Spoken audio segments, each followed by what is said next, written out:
मुसावरी कभी रूठना मुझसे तू श्याम सावरी मेरी जिंदगी है अब तेरे नाम सावरी कभी रूठना मुझसे तू श्याम सावरी मेरी जिंदगी है अब तेरे नाम सावरी।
तुमसे पालागन किया है माँ।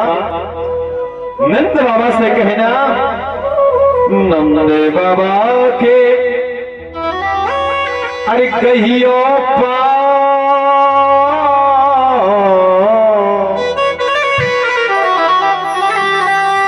कहना भूले न जाए हमें रोना। भैया नंद बाबा से कह देना कि कन्हैया ने तुमसे पालागन किया है, मेरा नाम मत भूल जाए बाबा। आज क्या रही प्रभु को इतनी याद आ रही, इतनी याद आ रही कि आंखों से बस रोना ही बाकी है। जिस मैया ने प्रभु को बचपन में चलना सिखाया हो,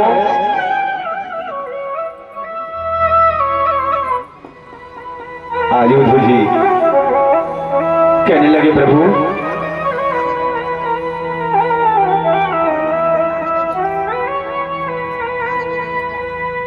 आपका आदेश राखों पर है। बिल्कुल जाऊंगा महाराज, बिल्कुल जाऊंगा।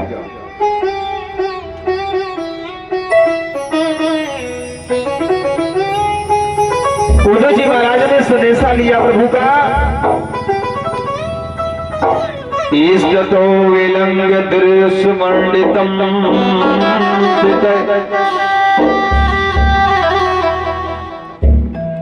गदोह सप्ताभिरद्धं वेणुनौ।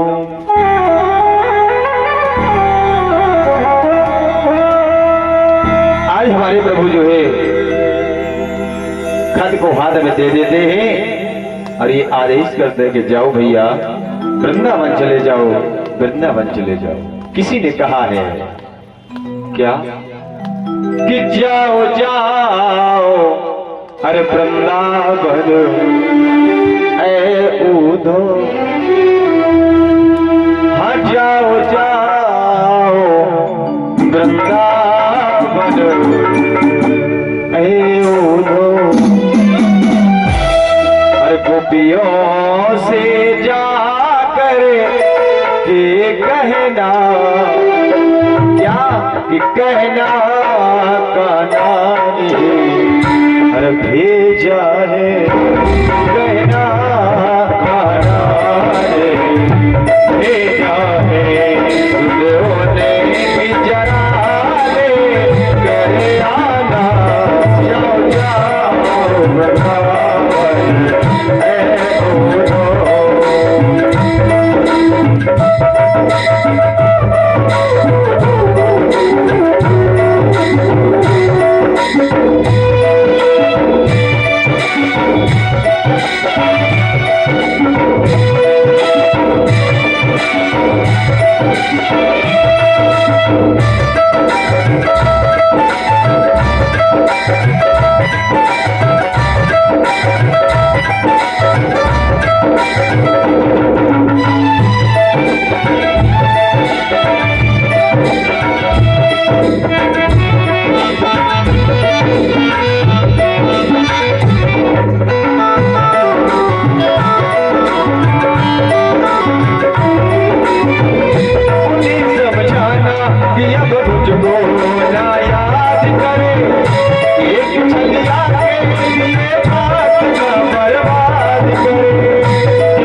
कभी आएगा तो मौसे हाँ मिलने, कभी आएगा तो मौसे हाँ मिलने, इस धोखे में हमको तुम रहना,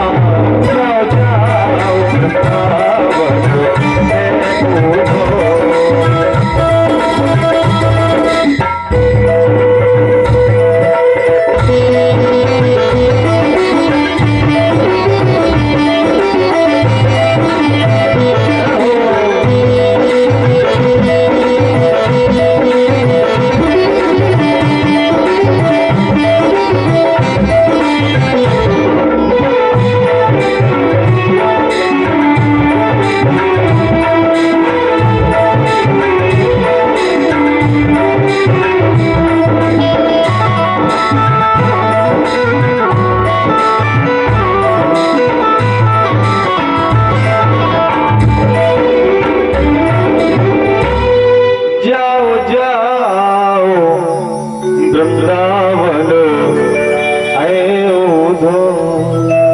आज उद्धव जी ने क्या किया है साहब, रथ को सजा लिया है।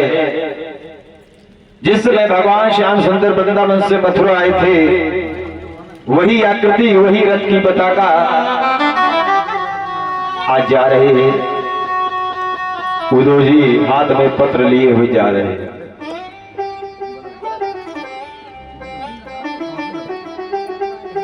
इधर महाराज वृंदावन की वो दशा हो गई है,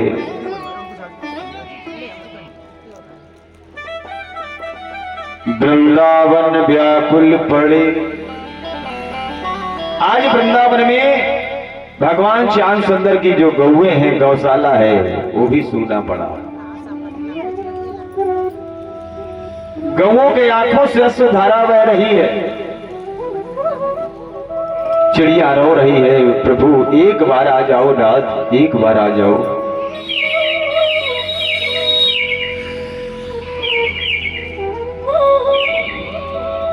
एक बार आ जाओ।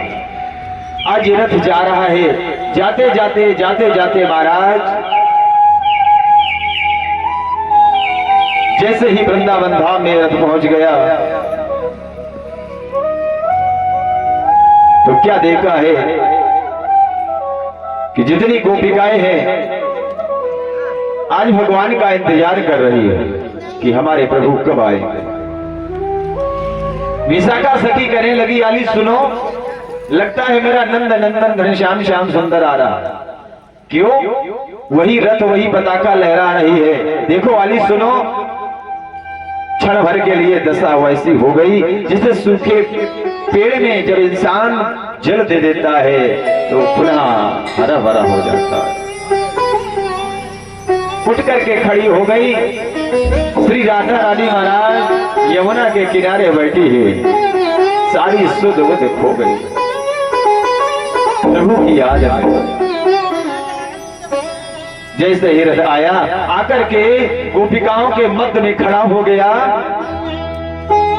तो सारी सखियां जो थी एक दूसरे से चर्चा करने लगी, लगता है मेरे श्याम ने किसी को भेजा है।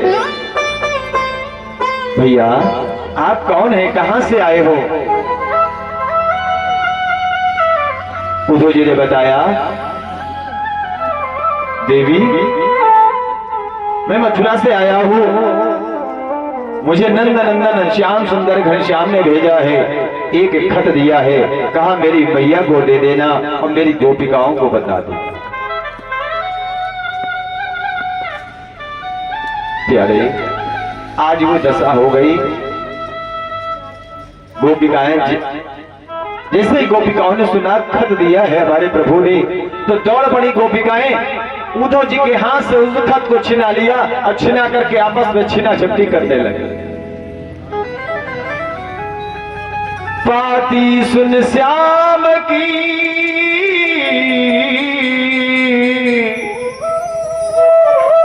गोपियां सब दौड़ पड़ी। आज जैसे ही गोपिका दौड़ी है,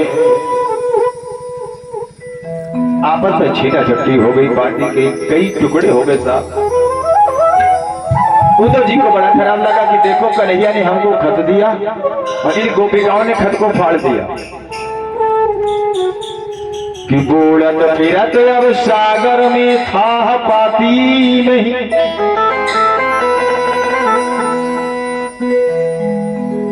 पाती जौन बाचे हाल पाती का बतावे नाहे। छाती सो लगाती पाती अत ही सुख पाती है। गोपिकाएं खत को लेती है, जिस टुकड़े में देखती तो क्या देखा है कि मेरा श्याम नजर आ रहा है, अपने सीने में लगा लिया। ही श्याम, ही घनश्याम, मुरली वाले तू कहाँ चला गया, कहाँ चला गया। गुरुदेव भगवान ने 2 शब्दों में लिखा है कि पाती को पाती नहीं पाती है, पाती को पाचती तो को पाच नहीं पाती है। वो दशा हो गई साहब, कोई पाचती तो कोई पढ़ ही नहीं पाती। कि उद्धव जी इस खत में लिखा गया है, क्या लिखा है। महाराज उद्धव जी को बड़ा कष्ट हुआ, बड़ा विषाद हुआ। अरे गोपिकाओं तुमने बड़ा अनर्थ कर दिया है। मेरे नंद नंदन घनश्याम श्याम सुंदर ने जो खत लिखा है, अब बताओ क्या होना चाहिए, क्या इसमें पढ़े। इसमें माता पिता के भी हाल लिखे थे। तुम्हारे लिए भी नंद नंदन घनश्याम सुंदर ने कहा था भैया बता दो एक बार बता दो मेरे श्याम ने मेरे लिए क्या कहा था। गोपिकाएं उद्धव से बोली, उद्धव हमारे स्वामी का परसों का वादा कर गए, अभी परसों हुए नहीं कि परसों घनश्याम गए कहीं के ब्रज में हम आवेंगे। परसों कहीं के परसों आईबे। परसों बीते बरसों है। आज साल कई बरस हो गए लेकिन नाथ ने अपना दर्शन नहीं दिया। उद्धव परसों न घटे परसों न बढ़े। उद्धव परसों न घटे अरे परसों न बढ़े। परसों नित बीते बरसों है। उद्धव मन तो कर रहा है अगर फिर ब्रह्मा ने हमारे पंथ दिए होते। मन चाहते आज मिड़ूड़ के ये उड़ो नहीं जात बिना परसों। क्या करेगा हमारे प्रभु जो परसों का वादा किए हैं, लेकिन क्या किया जाए क्या न किया जाए। सारा हाल उद्धव ने बताया। पाती को टुकड़ों में जो बिखड़ी पड़ी थी उसको शब्द से शब्द मिला करके सारा हाल बताया और कहा कि चलो नंद भवन कहां पर है, हमको लेकर के चलो। आज उद्धव जी गोपिकाओं के साथ में नंद भवन जा रहे हैं। देखिए साहब, नंद बाबा के महल में जब उद्धव जी पहुंच गए हैं तो मैया यशोदा की उम्र ढलने लगी, जर्जर अवस्था होने लगी, आंखों से रोशनी चली गई। एक कोने में जाकर के मैया बैठी थी, बस याद कर रही थी श्याम को।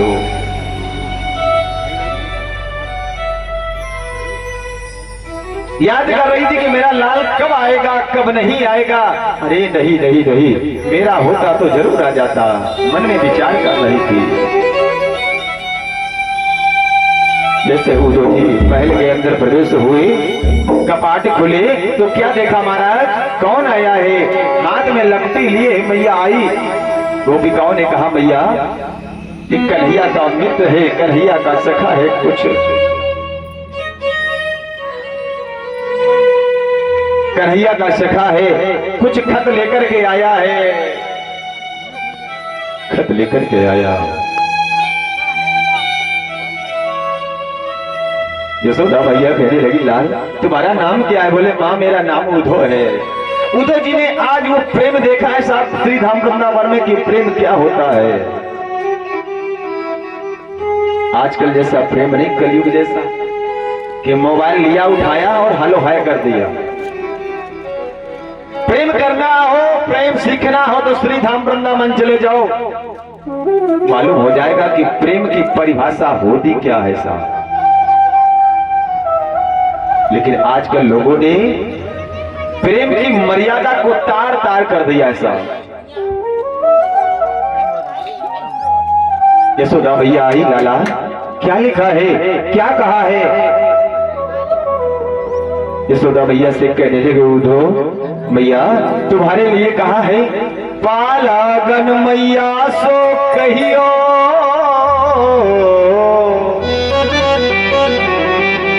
मैया कहा पालागन किया है और कृपा करत इन छोरन पर रहियो। नंद बाबा दौड़ते हुए आए। नंद बाबा सोचने लगे, लाला तुम मथुरा से आए? मथुरा से आए? बोले हाँ। नंद बाबा के गइयो पाओ भूल न जाए हमें रोना। महाराज नंद बाबा कहने लगे,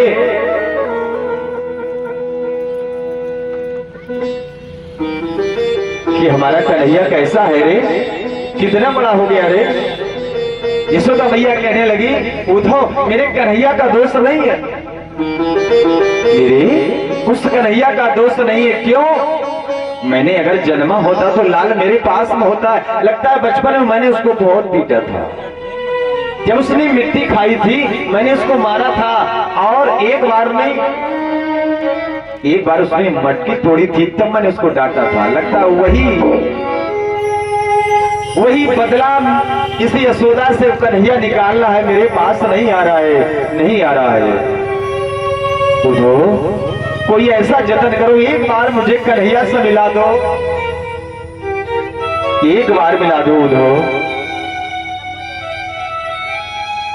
कि मिला दो श्याम से उद्धव।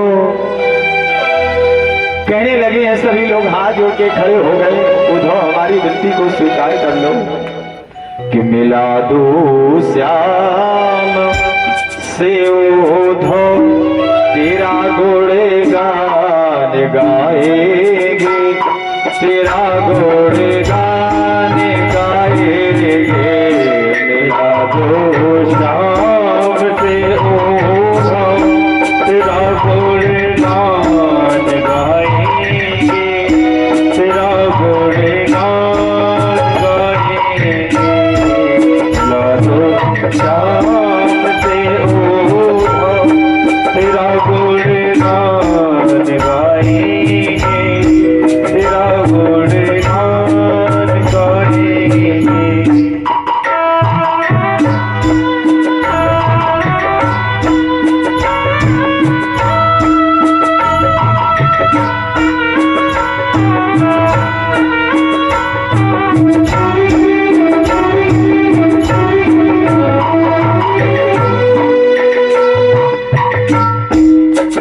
प्रीत करके ही पहले तो विसारा नंद नंदन ने, विसारा नंद नंदन ने। खता क्या हो गई हमसे आज अपने सुनाएंगे, आज अपने सुनाएंगे। शरण में ले चलो उनके, तेरा गुणगान गाएंगे, तेरा गुणगान गाएंगे। शरण में ले चलो उनके,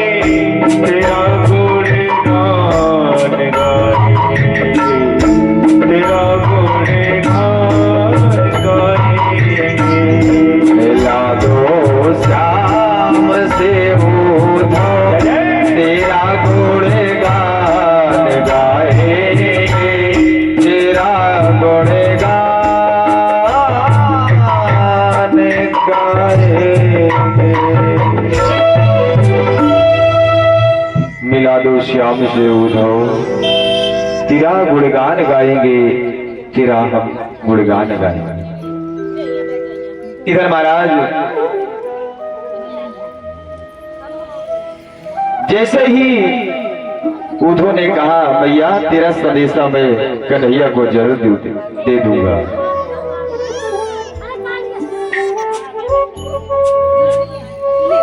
आज उद्धव जी गोपिकाओं के साथ में राधा जी के पास में गए। राधा जी के पास में जब गए तो क्या देखा है नजारा साहब कि राधा जी बैठी हुई है मौन धारण किए हुए। राधा जी को ये संदेशा दे रही थी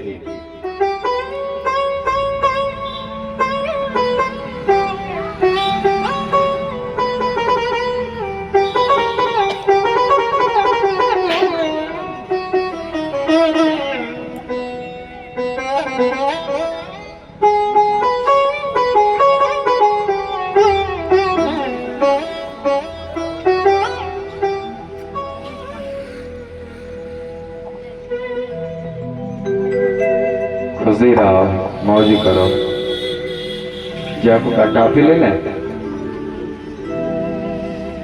बोले गुरुदेव भगवान की जय हो। आज महाराज राधा जी के पास में उद्धव जी अपना ज्ञान बिखेरने के लिए गए। अरे राधे उस कन्हैया को तुम भूल जाओ, वो कन्हैया आने वाला नहीं, वो कन्हैया आने वाला नहीं है। गोपिकाएं कहती है उद्धव ये शब्द आपने कैसे बोल दिया कि हम कन्हैया को भूल जाए?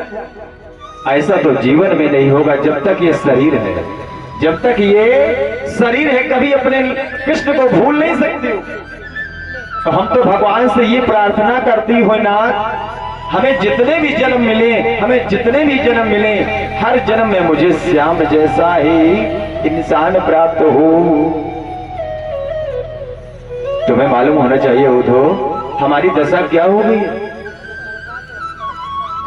नंद नंदन घनश्याम श्याम सुंदर जब से यहाँ से गए हैं गौशाला सूना पड़ा है, गौएं रो रही हैं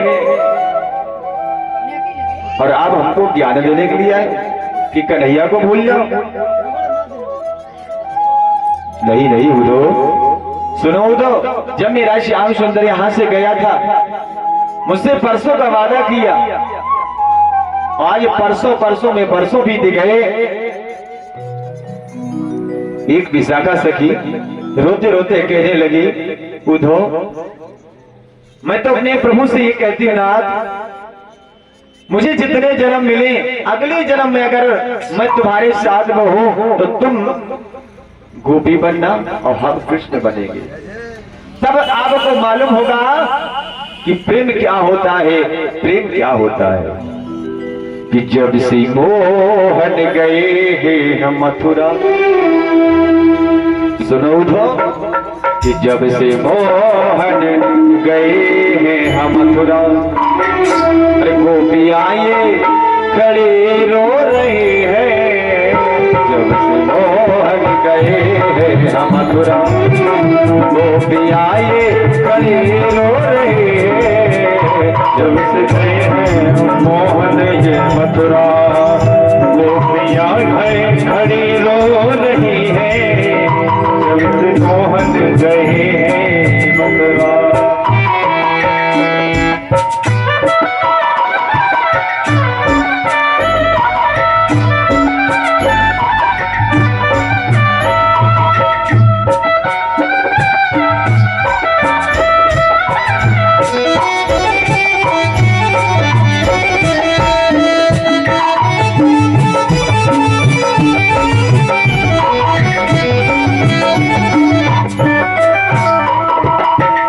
जब से मोहन गए हैं हम मथुरा, गोपियाँ ये खड़ी रो रही है।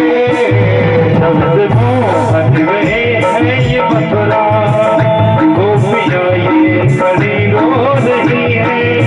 क्या बताओ तुम्हें नाम उद्धव, क्या बताओ मैं उद्धव, ये गोरियाँ घड़ी आ गई है। जब से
अपनी मोहन को कर रही हो, जब से मोहन गए मथुरा, तो पियाई कड़ी रो रही है, जब से मोहन गए मथुरा।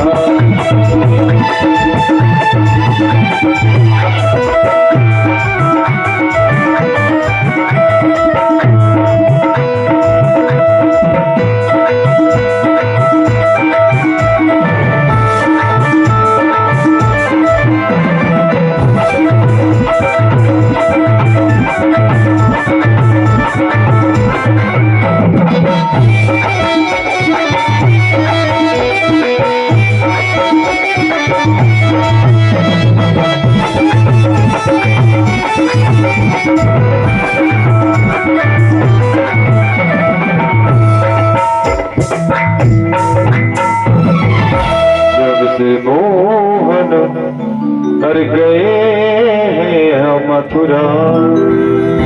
आगे जैसे ही राधा को उपदेश देना चाहा तो राधा ने कहा मोहन हमसे कभी अलग नहीं हो सकता है। ये तुमने कैसे सोच लिया है?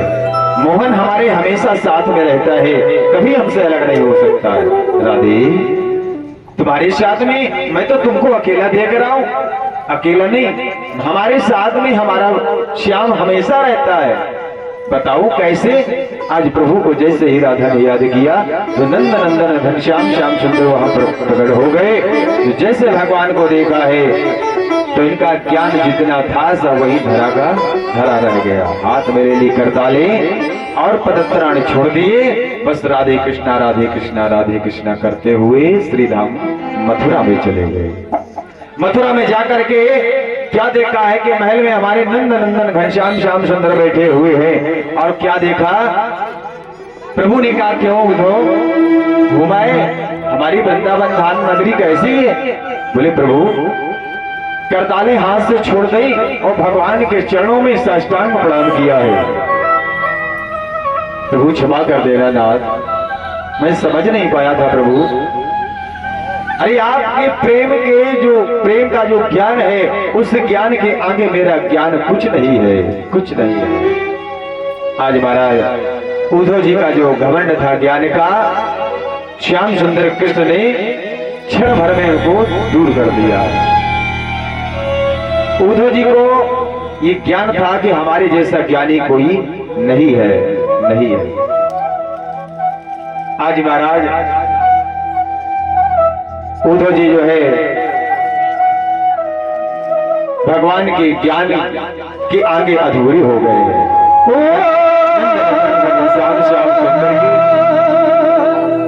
एक दिन की बात सखी श्याम लला मेरे घर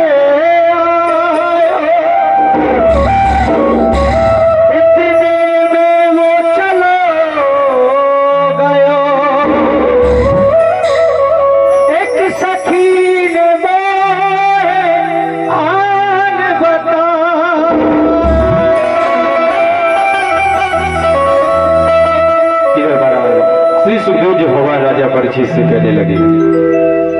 सुखदेव जी कहते ही राजन आगे चल करके क्या होता है अस्ति प्राप्तेश कंसस्य महिष्यो भरत अमृते भरतारे दुखार्ते ये तो हो इसमें पितृगहान।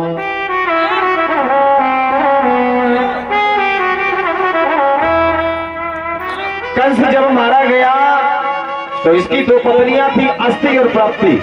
ये विधवा हो गई और विधवा होकर के कहां गई? बोले पित्रे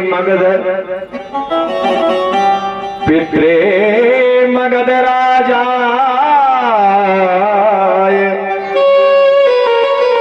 जरासंधाय दुखिते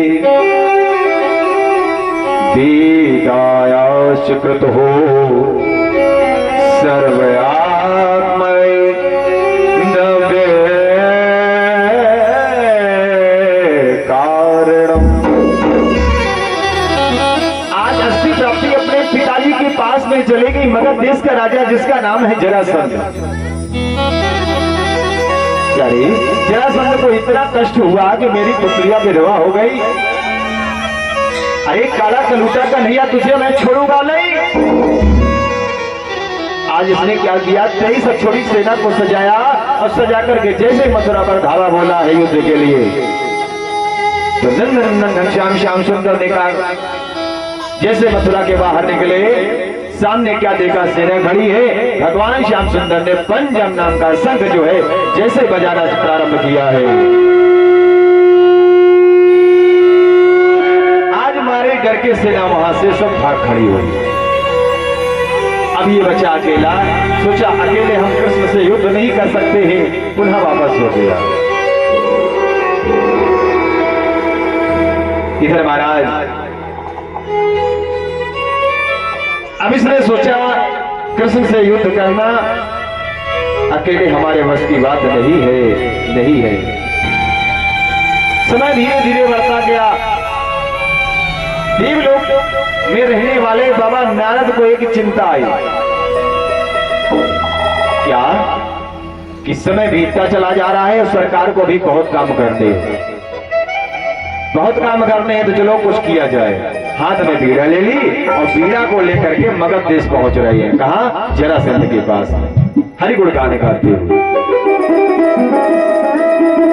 श्रीमन नारायण, अरे नारायण नारायण, श्रीमन नारायण नारायण नारायण, श्रीमन नारायण नारायण नारायण, श्रीमन नारायण नारायण नारायण, नारायण नारायण नारायण, लक्ष्मी नारायण नारायण नारायण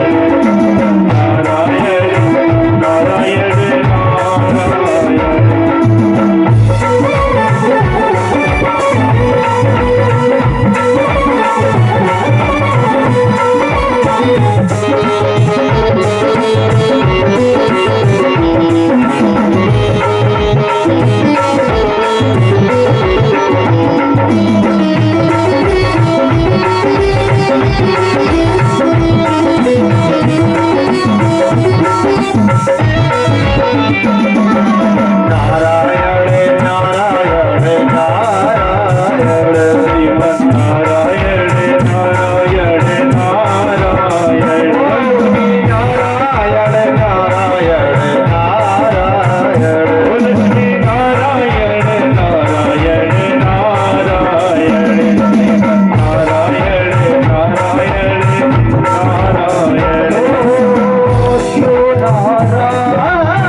आज बात नारद जी जैसे है मगध देश में, तो देखा है जरासंध ने नारद को प्रणाम किया। देवर्षि नारद को जरासंध का साष्टांग प्रणाम स्वीकार हो। प्रभु आज आपका अचानक कैसे आना हुआ राजन? महाराज आज जो है नारद जी कहने लगे, राजन मैंने सुना है कि तुम्हारे 2 पुत्रियां हैं, अस्थि और प्राप्ति। बोले हाँ बाबा।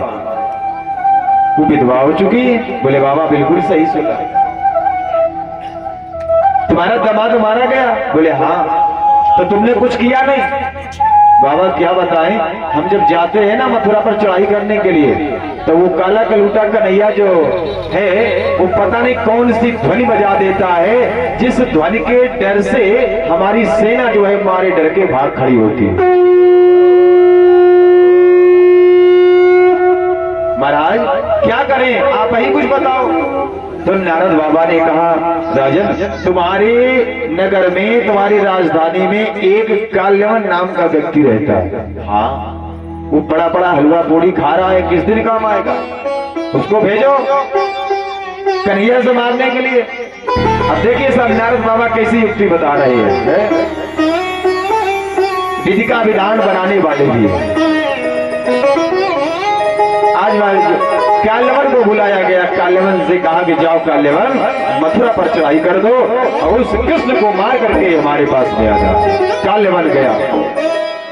इधर हमारे श्याम सुंदर बैठे थे। नंदन नंदन घनश्याम श्याम सुंदर ने देखा कि अब तो काल्यवन आ रहा है, चलो चलते। मथुरा के बाहर जैसे प्रभु आए तो काल्यवन ने देखा हमारे प्रभु पीताम्बर डाले हुए थे। बोले कन्हैया? बोले हाँ भैया, हमसे द्वंद्व युद्ध करो। भगवान कहने लगे बिल्कुल करेंगे, लेकिन यहाँ नहीं करेंगे। बोले फिर कहाँ करोगे? बोले चलो मथुरा के बाहर निकल चलते। मथुरा के बाहर निकल चलते, चलो बाहर चलते। महाराज जैसे ही बाहर निकले तो आगे आगे भगवान जा रहे हैं, पीछे पीछे क्या लगन दौड़ रहा है। हमारे प्रभु पीताम्बर जो लिए हैं वो लहरियाते हुए जा रहे हैं। बोले भैया कन्हैया कहाँ जा रहे हो? बोले भैया थोड़ी दूर और चले जाओ। भगवान दौड़ने लगे। अरे काले कलूटे कन्हैया, रण को छोड़ के जा रहा है, अरे यहीं पर युद्ध कर। भगवान कहते आओ थोड़ा चले आओ। रणभूमि को छोड़ने वाले काले कलूटे कन्हैया, तुझे मैं छोड़ूंगा नहीं।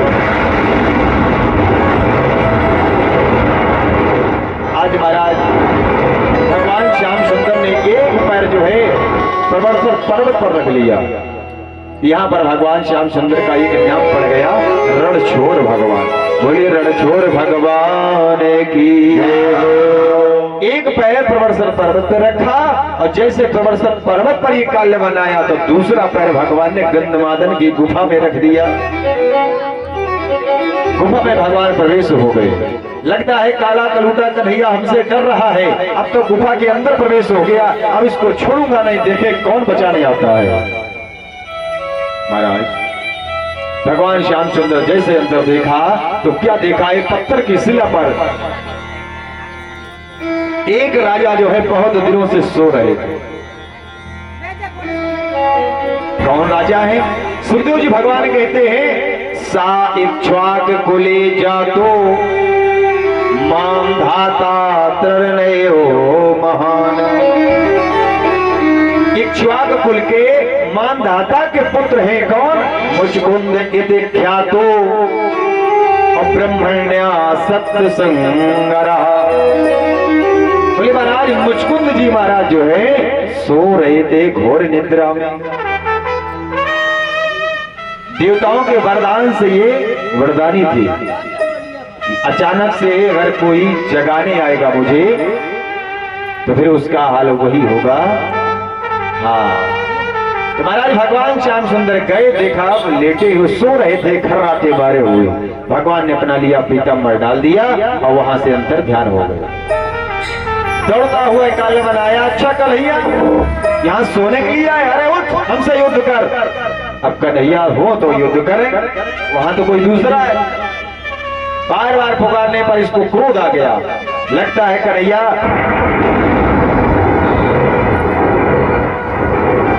तू मुझसे युद्ध नहीं करेगा, डरपोक है। अरे उठ! नहीं बोले। जैसे इसने अपने चरण का प्रहार दिया है तो मुचकुंद जी महाराज की जैसे निद्रा खुल गई, आंख से दृष्टि पड़ी इसके शरीर पर ये जल करके बस।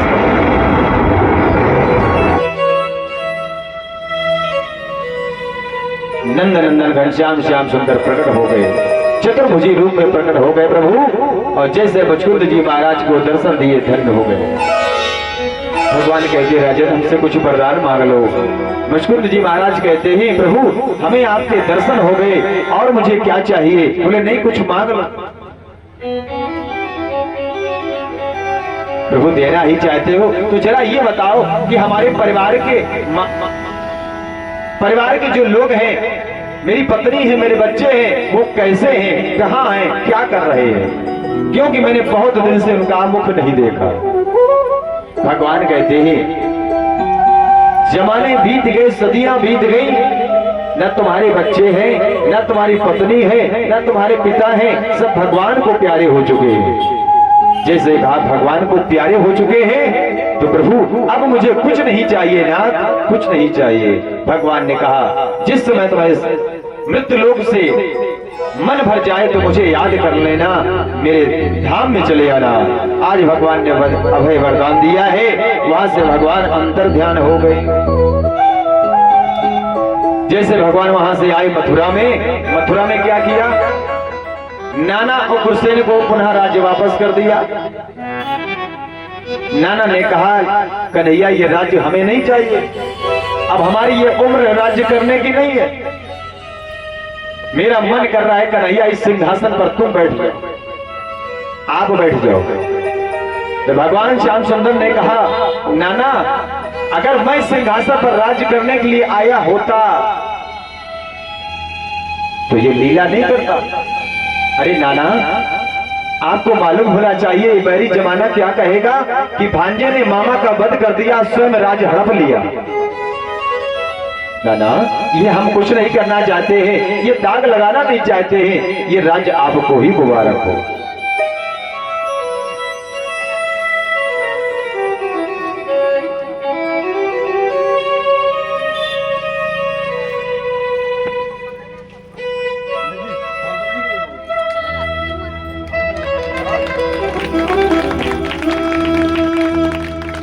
किसी ने कहा था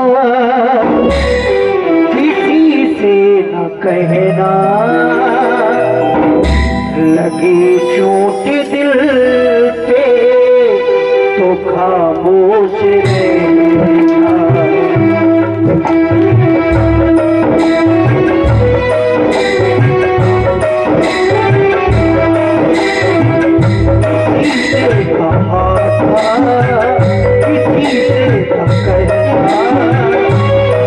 छोटे दिल पे तो खामोश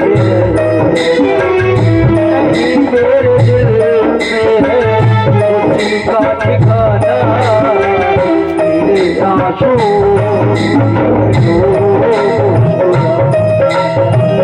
मेरे आंसू से लो मुस्कुरा, मेरे आंसू से लो मुस्कुरा।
जय हो।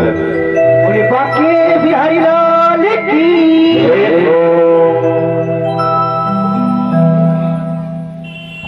इधर महाराज नंद नंदन श्याम सुंदर ने नाना को राज दे दिया है। मन में विचार आया कि अब इस स्थान का परित्याग करना पड़ेगा। क्यों? जरासंध मानेगा नहीं, ये बार बार आक्रमण करेगा और ये बेचारी जो जनता है ये मारी जाएगी है?